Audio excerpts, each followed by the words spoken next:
মিষ্টির দোকানে গেলেই মন ভালো হয়ে যায়। আর মিষ্টি খেলেই যেন জীবনের সব দুঃখ ভুলিয়ে দেয়। আমার সুখের ঠিকানা মিষ্টির দোকান। একবার গোপাল তার বন্ধু পকেটে টাকা না থাকা সত্ত্বেও মিষ্টির দোকানে পেট ভরে মিষ্টি খেয়েছিল। কারণ তাদের জিভে জল চলে এসে গিয়েছিল। আমরা আসলাম আজকে মিষ্টির দোকানে।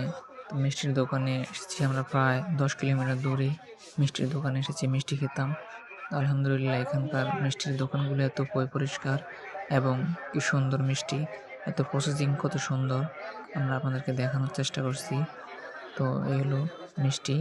এগুলা মিষ্টি কিছুক্ষণ আগে বানিয়েছে। আমরা যাওয়ার ঠিক ১০ মিনিট পরে এগুলা বানিয়েছে। তো আমরা তারপরে মিষ্টি খেলাম। পুরা তাজা মিষ্টি বলতে পারেন এবং এত রসালো স্বাদ, কি যে মজা! আপনি না খেলে বুঝবেন না। কেউ যদি মিষ্টির দোকানে আসতে চান তাহলে হাজীগঞ্জ থেকে আপনারা বাকিলা আসবেন। আর চাঁদপুর থেকে বাকিলা আসবেন। এটি বাকিলা অবস্থিত।